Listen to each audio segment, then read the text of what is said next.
So welcome to Partner Up Partnerships Podcast. All right, we're live. I'm excited to jump in. Get to work. The thing that matters in a partnership is the trust and sacrifice. Proposing, building software that works for you.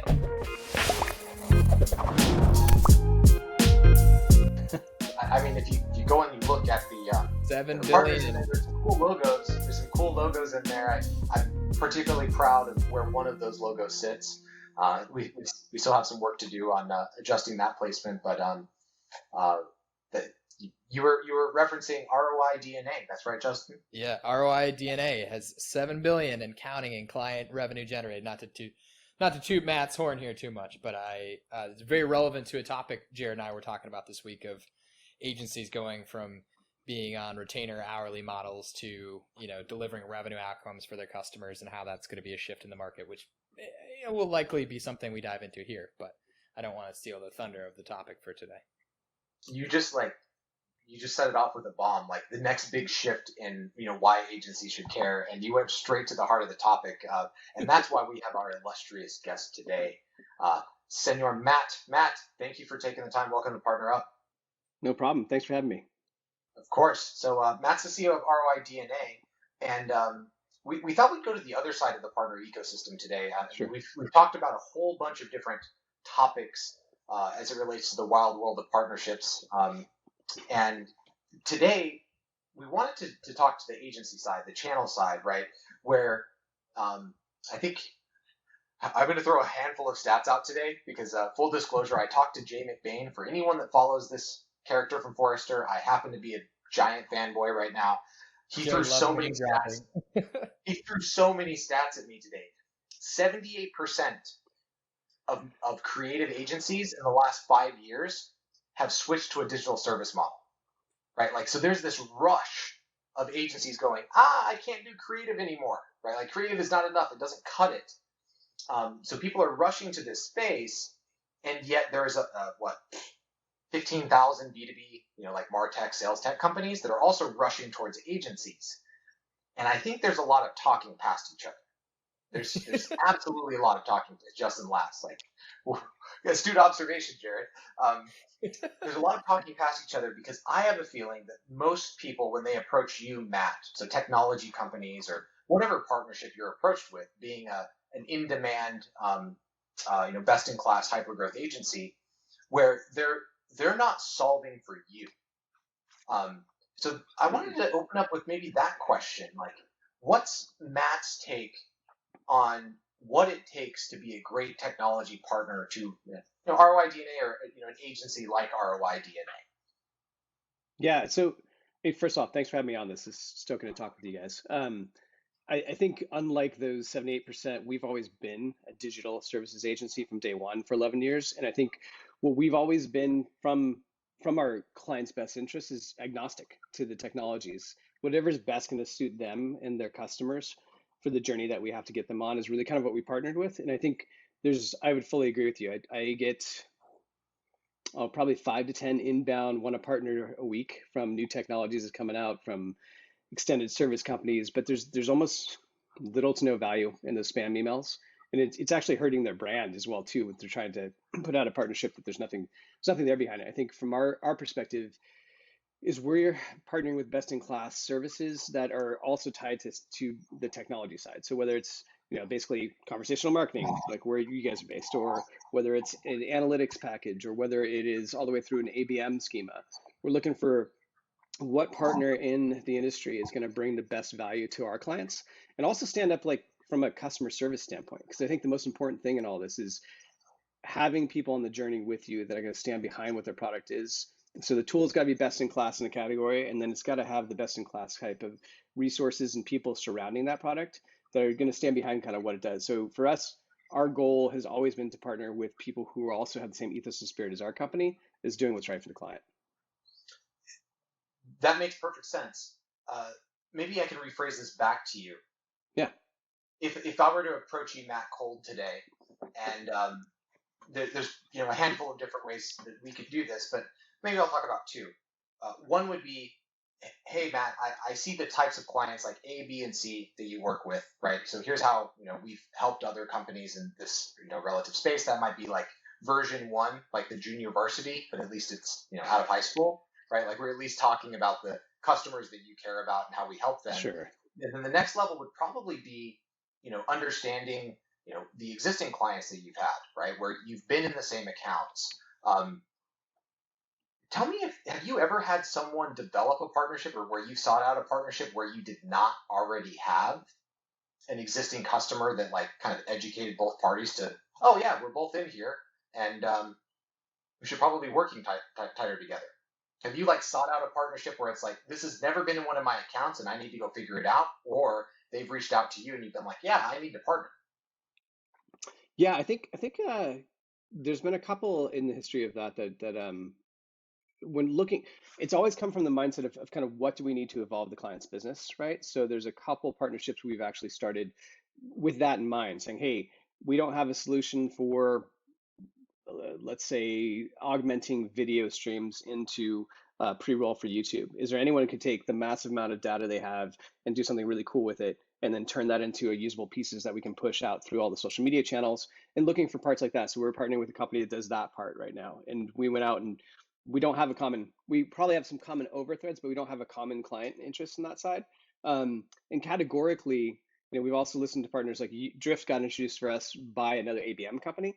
And we didn't have any overlap yet, but there was a pretty aha moment when we look at kind of what the next step is in tooling in where we're going. And I think that's what drives our partnership ideals. Like okay, how's the market going for B2B? What are the tool sets needed? What are the newest things that are out there? And then we look at like what's going on from partnership perspective. I think the ones that have worked the best in the past are ones that come to the table with a deep understanding of what we do as a business and a deep understanding of how they can inflect what we do as a business. And then really like that partnership model of just completely transparent and honest with what they can and cannot do. I like your approach because it's logical across most vectors. There's a client need, so you're not aware, you have to find something. There's a current overlap or ecosystem too. I think that's the emerging trend that seems very interesting to me over the next several years, where there will be multiple solutions that work really tightly around Drift and ROI DNA, right? It's not Yeah. just one. There's kind of like a stack that's the preferred stack, but there's other solutions that'll plug in and out. But you're kind of coalescing around this customer journey or use case where the agency has developed some sort of practice expertise, a center of excellence, and trust those technologies to work together for the client benefit. Yeah, and I think I was going to say one thing to add to that would be, so like 8 years ago when we first partnered with Demandbase, they were just on the beginning of their journey in terms of that category, right? And I think that's similar to where we're partnering with Drift. Drift is the next evolution of what you have in ABM marketing from a conversational standpoint. And you can our history in past was a lot in A/B testing and going through and really target marketing the people that we want as customers for our customers. And then these tools have kind of opened up to that very much more specific engagement.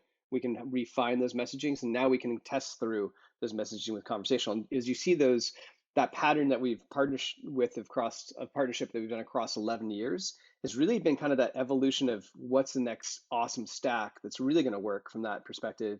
And I was just talking to someone this morning who's did an interview with us, but the biggest thing, the question was like, where do you see our partnerships in the analytics stack being in 5 years? And I was like, I see us partnering with something we don't know exists yet. Because in 5 years, this is moving so fast that you really got to keep that eye out to what can evolve on that stage. And are you devoting a kind of question? Like, I used to work for an agency in a similar space, and I always mentally viewed it as like, you have to. It's almost like product. It's almost like service development. Like a product company would do product research, an agency has to do service development of taking some time to understand kind of where is the customer need going and what are the potential solutions out there. Do you specifically devote time to that, like looking into new technologies that are being developed, or is it kind of come up organically? Luckily, some of it's been organic. So I got lucky enough to be on an advisory board for a company called Amateur. That when we first started the actual agency, we had some connections into deep analytics technology, and that turned into Adobe. But I think as we've grown, I think we've our COO and the operations are looking, because we're managing so much for our clients, like what is the next insight level layer we can add that isn't overburdensome, that isn't some like, you got to go boil the ocean to do, but looking at from we got the KISS rule for partnerships. Does this automatically fit into our ecosystem? Yes, no. How hard is it to integrate? What value is going to be, value is going to bring to our clients, and what value is going to bring to a relationship in all three. And so, like, if you use the keep it simple, stupid rules around kind of just simple honesty around partnerships, that's kind of led us down to some really core ones that we've used across each technology stack. You said not boil the ocean, and what's interesting is there seems to be a big disconnect between, I hate to say the phrase like legacy agencies, but maybe let's just call them like global agencies or SIs, Yeah. right? The big ones that you go head to head against, because you work with enterprise clients. Seeing the customers you work with, it's not, Series A startups. These are often public enduring companies. And what I see agencies going in with is trying to, Justin, this is where we come back to your point, where we see agencies coming in just trying to optimize for hours, right? And what you just said was, hey, I'm not coming in with a technology solution, go, hey, how can I just backfill a ton of hours? You're looking to drive the customer outcome. Tell me more about that from a business perspective, because it seems logical if we're talking about it from like a marketing one, but as an agency owner, it seems like, hey, if you're bringing solutions that are narrow, right, and easy and simple, that perhaps, the hour engagement, right, like the totality of what you're selling is actually less than what other people in the market might be selling, like making less money. Yeah, I think that might be short-sighted for the ones that are thinking about just bill of hours. I think what we think about is like every time we do what's right for the client, and especially when we're bringing a partnership with the technology, even if it saves us hours and the client's not billing as much, the client's going to trust us more as a partner because we brought something that's valuable to them. We can prove out like the exact value in terms of the ROI back on it. And then there's other things to do. So we have a full service shop on digital for everything from building the strategy to implementing to analytics to running millions of paid media, building websites and all that side. Really, every time we partner, our business evolved to become strategy first. So almost with every category that people hire us now, we're like, hey, we got a reasonable bucket of hours to point you towards the technology that matters, the user flow that matters, the communication that matters. And from there, we work together with the clients to actually build out, hey, what resources do you have internally that we don't need to duplicate so we can focus on where we can really add gasoline to the fire to help you move faster rather than worry about our hours. I mean, we bill hourly for GTM stuff, we build percentage-wise for ad spend, but really at the end of the day for us, it's really about, hey, what's going to inflect you the fastest and how can we leverage the combined resources of your company and our team, which in the long term, we might miss a few hours in the beginning, from a billing perspective, but from a partnership perspective, that trust and building that really open communication, I think is key. And I think we look for partnerships and partners on that side that also do that because we're transparent. We set them up with their own accounts. We want them to be able to actually feed themselves at some point, and our goal is if we grow with them, it's not going to be a big deal to like just do a small start at 7 hours to start and then move into some bigger projects as we grow together. What do you think is the is the thread here around how you sell and like what's valuable to your business? So some companies are optimizing for kind of the engagement, and it sounds like you're optimizing for, let's say, lifetime value, right? Like the customer sticking around, recurring business, and the size of that engagement might go up, down, but over time you're continuing to engage. So if you were to look at a technology partner and you were to sit down in a QBR with me, right, or a kickoff meeting, you'd say, "Hey, Jared, this is what I've seen in my accounts, and it's yielded me, longer, healthier relationships." Is that your North Star? Yeah, exactly. So, what are the combined goals of the partnership, right? So, I think both sides have to win on that side. So we want to suggest the best in breed, kind of like, best in show in terms of the abilities of the technology we partner with. But we were looking long term for that. Like we're looking long term from the partner perspective too. So we kind of have this like, three-way relationship between the customer, us, and our partners because we're completely transparent. We have no opaque, background technologies. And I think we look at that. Yeah. And so, and we just, and honestly, you guys know partnership. We just basically, hey, here's our partners at Drift. Start having conversations. We'll catch up. We can do this consulting part. But really, for us, it's really that trust model. And I think when we're thinking as lifetime value, you think about we build that lifetime value as a partnership with our customers from every level, from the C level that comes in our VP that wants to use us, all the way through the actuators, and the whole teams kind of know each other.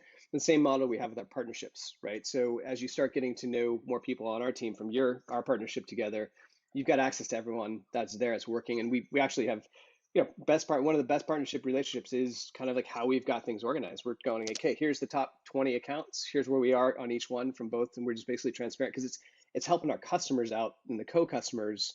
That's the most important part. So when they feel that the partnership is kind of supporting them in that way, that grows both sides, or all three sides. Yeah. And you're tying yourself, so like the business outcome for you as the agency owner is lifetime value. Your customers are sticking with you longer, they trust you more. It all yields more business long term, right? Always. Yeah. How do you think that you're being measured by your customers? You mentioned the intangibles, right? Like Yeah. trust and believability and deliverability, but it seems like in the renewal cycle and in the part of the engagement where you have to hunt for the next dollar because it's come to an end, right? You were probably trying to sell them on something, which is what? Is that outcomes? Is that pipeline? Is that dollars? Is it leads? Is it a project being complete? No, I think so. We got a couple buckets of projects. Most clients are on retainer, and we've got a pretty open 90-day rolling, like most people know that. So we really have to prove ourselves out for you to keep us, and really that partnership's got to grow. So for our goals, we grow 100% with inbound references. We don't have an outbound sales team. So for us, growing to almost 100 people now, it's really been about the work product, and our average enterprise client stays about 5+ years with just a 90-day. So really I think the trust build and that partnership complete transparency build allows those things to grow naturally without kind of that, we got to keep them on the hook for something. What's coming up? This is about to run out. When things actually run out with us, either the client's grown from 40 people to 800, which has happened several times. We've built a bunch of unicorns, or the client, has had 5 shifts in C-level and they're no longer a fit. So those kind of run themselves out. But when more often than not that happens is the people we work with together, through Drift and ROI, they're going to have their next job, and they're going to basically have felt like, hey, this is what transparent open communication with a partnership means. And they come back for that. So for us, our goal is, when you think lifetime value, I'm thinking lifetime value of the people we work with, not just the company that they're working for today. And that is really grow. That's a quotable right there. That we got to snippet that one, right, Justin? Well, I applaud you. Those are, for anyone that's not familiar with the agency world, those are impressive results to, have a team of 100 completely fed by inbound referrals and a 5-year, average lifespan for your customer relationships is that's about as good as it gets. Yeah, it's all the great teamwork, and I'll be clear, it's almost 100. We're gonna cross over that in the next couple months. Yeah, but here we go. it's really, really, really just good, transparent people, and the hard work of the team. If you build that honesty, I think it's a team thing. And I do think, like you said, Jared, the quote of our long-term goal is, some of our contacts at our biggest companies, they've worked us through 3 companies for 9 years. Right. So your account teams, without having to get into the particulars of how you structure your engagements, is there anyone that has a quota on Matt's team? Just me, but that's just because for fun. So I've got goals that we're having as a company. We've got those together, but the company's working together. No one on our account management team has a number on their head. And we've built, the account management team is actually one of the largest teams in the company now. And we've built that out. We spent the first 7 years were B2B and B2C. The last 4 years, we've been like, all right, we're 100% B2B, account-based marketing schema over the strategy, over the digital analytics, and over the digital marketing point. And then we built an account team layer around that to actually really become one with the clients. So we become an extension of what the clients are doing. And so now we've got, at any given client, we probably have 4 or 5 touch points in. And we've really built out the communication layer so they get access to everyone that's working on their team. They feel like that's part of their team growing with them as well too. And that really is building those long-term communications. That's interesting. I feel like we're interviewing Matt to some degree. Like this conversation is turning into an interview of like how to build a better agency. Yeah. It's like, wait a second. you can't go in if you're on the tech side of the house. We have listeners from both kind of like the agency consulting Sure. side and the tech side. I think it's difficult to go in from the tech side and try to like replicate what you just said to a large degree, right? Like Justin, you've talked about some of the challenges of um, what did you say the other day on the call? You said find the person that has to sell the follow-on retainer, and you'll find the pain, Yeah. right? Because like there is some number Matt last, so yeah, he got it right. Like there's in a typical agency environment, Justin, maybe explain that a little bit for the people that might not understand that dynamic and how what Matt just said is not normal. Yeah, I would think sometimes you see agencies getting the challenge of retaining their customers, right? Because Sure. either they're not able to tie what they're doing to results because they're selling hours, and those hours and the work is kind of commoditized, and they're not connected to a revenue outcome. And at some point in time, you have somebody in finance saying, "Hey, we're spending this much with this agency. Like, what are they doing for us?" And if you as an agency comes back and says, "Well, we did this many hours of work," it's not going to land, with anybody outside of the person you're directly working with that understands that work. So, we were talking about how agencies have to move to tying what they're doing, particularly marketing agencies, to revenue, because the marketer is now beholden to revenue, which is a shift that's occurring in the market, and you guys have adapted and jumped on ahead of its time. And we're talking about, if you're in the marketing technology space and you're appealing to agencies, if you can help them make this jump to, there's probably a lot better routes for your partnership. And really the person that owns that challenge at the end of the day is the account manager that has to sell on the follow-on retainer, because they're the one that has to have the conversation with the budget, the person approving the budget to say, "Hey, this is what we've done the last 6 months. This is how much it cost. Oh, and we're now proposing another 6 months, 9 months, 12 months. Oh, and we're pitching you maybe a bucket of hours to do these projects."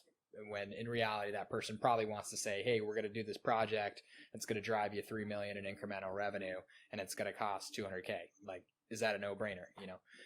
Yeah. So we were just pontificating, and we were mulling through how do you build a value hypothesis for a partner, and that's kind of how the topic came up. But What's interesting about that? Because I've been out of the agency world for 2 years now, so Yeah. Well, quick question about the way that you saw the world before Matt tells us the way he sees the world. That account manager, Justin, in pursuit of getting that retainer, like that follow-on retainer, were they ever involved in the initial implementation, or were they kind of like sicked on the account after the fact? Like, meaning, was this person typically an AM structure? I think it is the quarterback of the account, like the true quarterback. So like they are responsible for the CSM engagement to some degree. Or were these people coming in really at the end of the game, right, and trying to save in the last couple of plays? Or were they assigned at the beginning and just didn't check in at the end because they were chasing a number? Yeah, I think each agency is a little bit different. Some, will bring a relationship manager, let's call them just relationship managers, on at the beginning of the relationship, and they'll own the first project or maybe even the initial sale all the way through.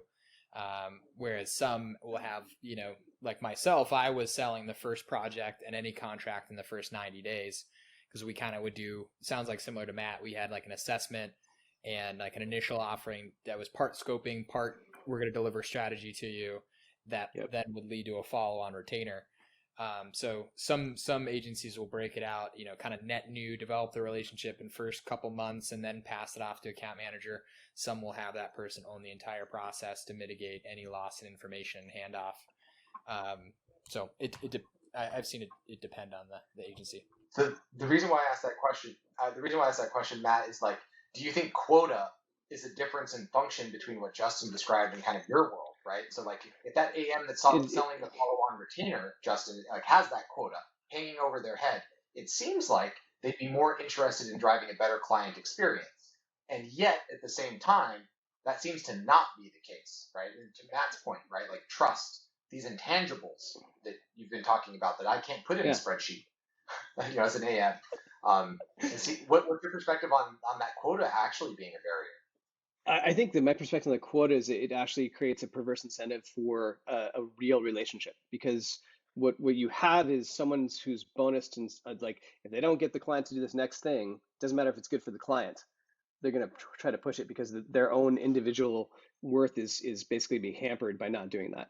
So we have a much more just, hey, building relationships with the client. And there's things that as we run these engagements, we're of course looking for what we can help them with next. And that's obvious. And so our client account managers and our program managers, and we're looking, like, the whole team's geared towards, okay, look, this whole umbrella of ABM and all these services, there's obvious things that come up as we start, like designing a website, running paid media, building GTM strategies. So you start with GTM strategies, there's 5 things that come out of this. But I think if you allow the AM or the account manager or whatever relationship person to really be relaxed, like they don't have a number on their head, but they can say, hey, we heard these 5 things. What do you think they should do strategically? And Matt or BizDev or VP of ABM, do you guys want to come and talk to him about this next? And we build really from a what's the best next step for the client. And of course, we have people that are trained, like, hey, you've got feelers. Here's what to look for. Here's what to see if they need help. But also taking that in those first steps of communication, having a sit down for the next step with the client from a biz dev or salesperson on the team, but then moving into what resources the client has too, saying, hey, we've identified things, you guys got these resources. So let's say SEO, for example, you need a strategy, but you actually have great content writers. So let us build the strategy for you. We'll give you the playbook. You go hit that. Or for ABM, for instance, like, hey, you've got the person who can build all the content out for this. You don't have the right ABM mix of tooling. We'll set up the tooling and run whatever parts you want us to run from there. But every time we do that, it lends to more business here. And also you have a more relaxed structure for the account managers where they've got a full salary. They're not they're not trying to make it to full salary by having some sort of, like, you got to kill a quota by this point. And it creates a much more, just like their goal. They know their goal is to make the client grow, but they're also not stressed out about making their ends meet at every quarter to hit a quota, which I think creates a healthy, trustworthy environment that's been successful for us so far. Not gonna And win, right? imagine that saves you a ton on just operations overhead of tracking commissions and margin on projects and all the things that are associated with incentivizing an AM to sell up. So, curious question: will we actually share that information with your customers and saying, like, hey, as an AM, I'm not, I don't have a quota overhead in my head. So if I'm proposing a project, it's because I actually see a need there and not just because I'm trying to fill this retainer with projects coming up or, sell the next one. Yeah, every client I think knows from the first pitch, because they're all luckily, like, inbound reference right now where we are is we tell them, like, hey, so we really don't have an outbound sales team, right? And so the only quota is really what we want to take in right now. And so really the team you get to work with in the group of experts is focused on helping you grow your business. That way they're not, like, in the back of their head thinking they got to get you to sign something next, And we encourage people to dig up those gems of the next client engagement for sure. But it's worked for us so far, and actually it's created, like you said, I know you're surprised by it, but it's interesting when we get someone who becomes account manager from another firm. They're like, okay, how much is this quota? Nothing. And that is like, the relief on their face, if they're a good fit for us as a person, is pretty amazing to see when you do those interviews. Yeah, well, I feel like a little bit of chills, like a dog let off his leash and he doesn't know that he can run around the park, like, I was like, wait, there's a world like that out there? I don't think there's much of a world out there. I've heard this debate a couple of times in transactional sales, where they're more like assist, right? Like help the person make the right decision for themselves, and you don't have a number over your head. And that can kind of work. In value-based sales, I haven't seen that debate come up whenever you're talking in the enterprise. And I've definitely never heard that from an agency perspective, at least not one that's servicing larger clientele. I feel like where I thought this conversation was going to go, Justin, was kind of the Slack message you put to me, right, around, hey, helping agencies move from hours to value. And I think what Matt just did is like what David Cancel did at Drift. Is like you went to like the long-term principles, though, right? Like trust, right? Like trust. Trust is there everywhere. Like it is one of those things in B2B, B2C, H2H relationships that is so intangible that you can't measure it. But if you have trust and your competition doesn't in a deal, you win every time. Yep. Like it's not even a question of like capabilities or value or outcomes or hours. It's like, I trust Matt. the deal's done.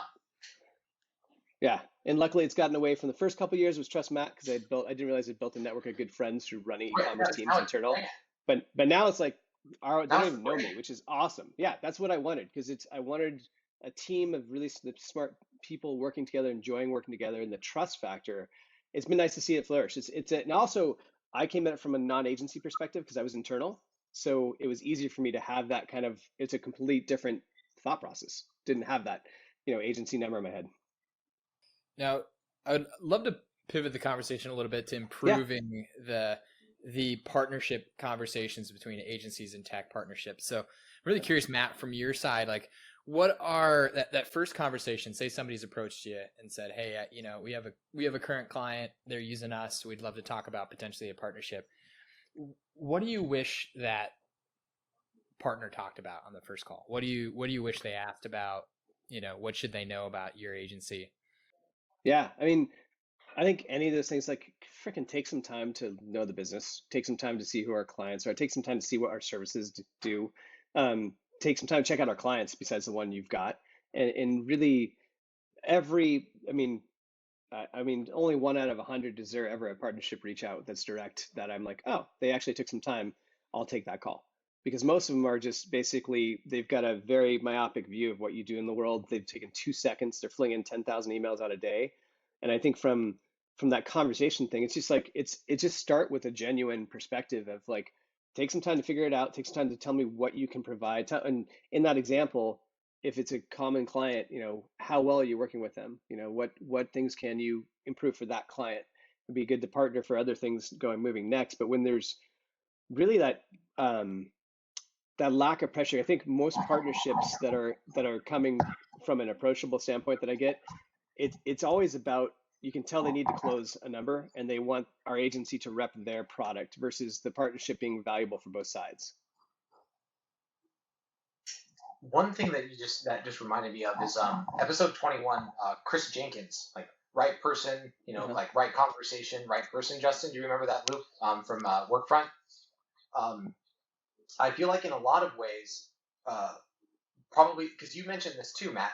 It's like how we ended up talking to each other was through an existing relationship, right? Like BD to me, this has been something that I feel like I've done intuitively, like haphazardly. Then Chris said this on F21 where he's like, right person, right conversation, right person. It's a feedback loop, meaning partner people are relationship people. They are trust people.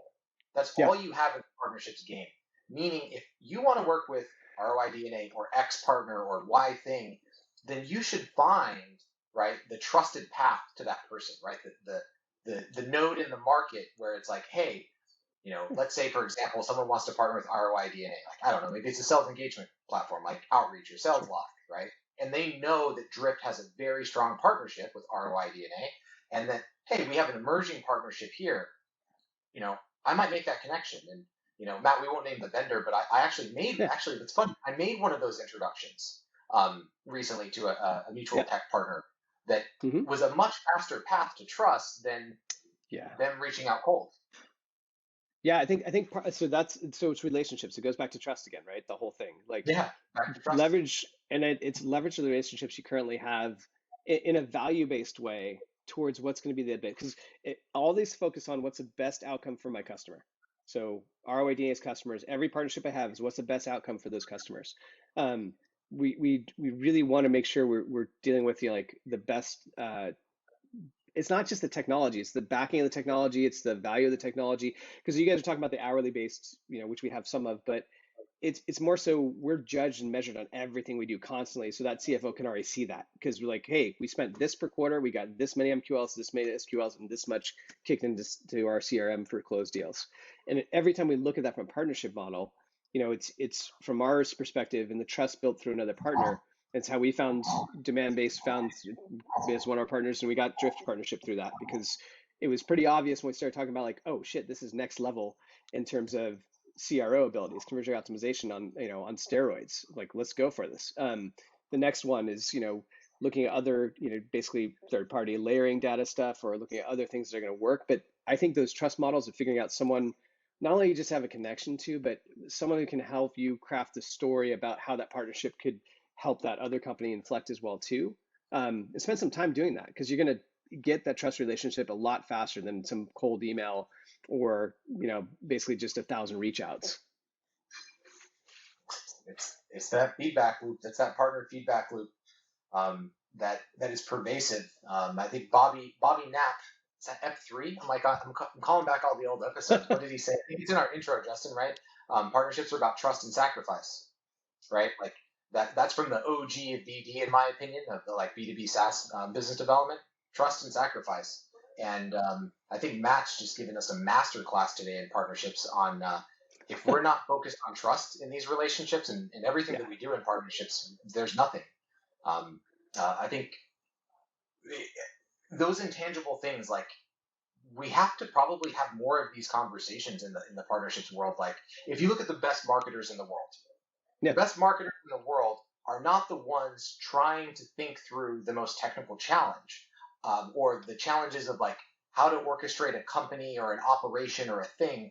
The best marketers, in my opinion, are the ones obsessed with the basics, right? They are students of like Cialdini, right? And like principles of influence or, crossing the chasm or some of these classics, that these principles of relationships that don't change for how to market to people. And there's a component of that in partnerships that we could probably all reference in the best partner people we know, right? These are people we can trust, right? They're people of their word. They do what they say they're going to do. And I know that I can rely on them and their company. There's a brand there that they're not going to have a bad incentive that might harm my relationship. So whenever we bring ROI DNA into an account, I know your account teams have no bad incentives, right? Yeah. Like you're not going to come in there and try to make a recommendation to throw some hours in when they don't need it and like potentially be competing for budget against my account executive. It's like you're going to do what's best for the customer, and it's so smart that my AE will probably even listen to you.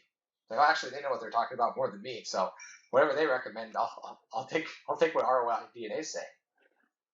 Yeah, and also the trust factor has to go across. So there's a couple examples. So there's a couple ones I've had. They're pretty massive companies in the multi-billions where we had partnerships, and then they introduced us to a group of partner managers that have key accounts. One of the two went in full partnership with 3 NDAs under multiple companies. They actually started trying to take consulting out, like a back channel, so that blew up that partnership. But also secondary one, which is another failure. It's like so having the right people that you trust across every level, especially as you guys are growing, because what's Drift now? 500 people, 400. Yeah. Really looking at your size, we had a couple partnerships in the last 11 years, where one in particular, really awesome, great C-level, really good VP level, really good manager level. And then their partnership marketers, the unfortunate thing is they didn't have enough knowledge base of what the partner offered to actually accurately talk about the combined power of the two. And so they had actually end up using us as kind of like a pitch buddy, and would call our DNA back saying, hey, when do you think that's going to close? I'm like, that's your client. We're happy to do the consulting, but we're not closing your sales funnel for you. It's interesting. Like, I think at every level, as you grow fast, and kind of, Drift's done a really good job of this.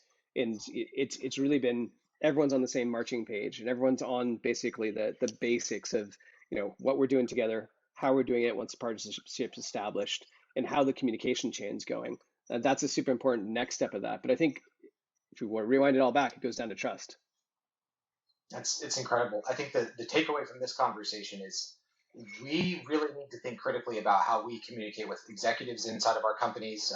If you're inside of an agency or if you're inside of a technology company, on what incentives are standing in the way of developing trust in your ecosystem, right? Like if you're able to even try to replicate what Matt has done inside of ROI DNA, I think you're far ahead, above and beyond where a lot of companies are today in their ecosystem maturity. And that no matter what they do, like whatever, hey, here's this secret sauce, here's this thing, those intangibles, again, that you can't measure, that might make or break you. Yeah, and that's all team. It all goes down to team. It's not what Matt's done, it's what the team's done. And I think that's a important part of it too, is if you can basically keep that honesty across the team and keep that the first goal is we're doing what's right for the client across these relationships, the partnerships just flourish. Amazing. I'm like inspired now to like go out and be on a mission of like, the trust buster within the company, right? Like where are we destroying trust That's huge. in any of our relationships, and to like that be my new buzzword that everyone's going to get really annoyed with, and then I will send this episode and be like, no, listen to this, this is the real deal. I want to bring up one thing, because I feel like it's too good of a stopping point. Matt, we're going to have you back on. Quick shout out to the Cloud Software Association. For those of you listening that have not plugged into the CSA, come join Slack group, cloudsoftwareassociation.com. Big fans, 4,000 partner people in there learning. Matt, we'll have to get you connected with Sunir there to do a master class, if you will. Love to. Where people can kind of learn from the sensei himself. There's actually lots of agency owners in there as well that and technology companies that are interested in like paying for like kind of consulting around this stuff. So could be an interesting opportunity. And for those of you listening on the road, on the go, click that like button in Spotify. Quick little review inside of Apple Podcasts. I don't know that we got any new ones since the last one, Justin. So you get a C-, Justin, for your promos. We're holding out on me. We gotta up our offers. Classic market. Talking about classic marketing 101. Okay, yeah, we gotta up our offers. We gotta up our offers. Right? Like, we'll offer a free cameo video to your partner cam team. we got to do the swag, right? Actually, we might have some announcements coming later this summer that Justin and I, it could be interesting. We might get a refreshed brand and some new things that y'all might not have saw coming. So stay tuned. Swag might be a part of that deal. I'm excited about it. And if you haven't checked us out, you can see wonderful people like Matt on YouTube as well. So give us a like or a subscribe there. So Matt, it's been a pleasure, my man. This was so last minute. It's been a pleasure on my side too. Thank you. Yeah, thanks for coming on, Matt. Thanks a lot. All right, see you next time, partner up.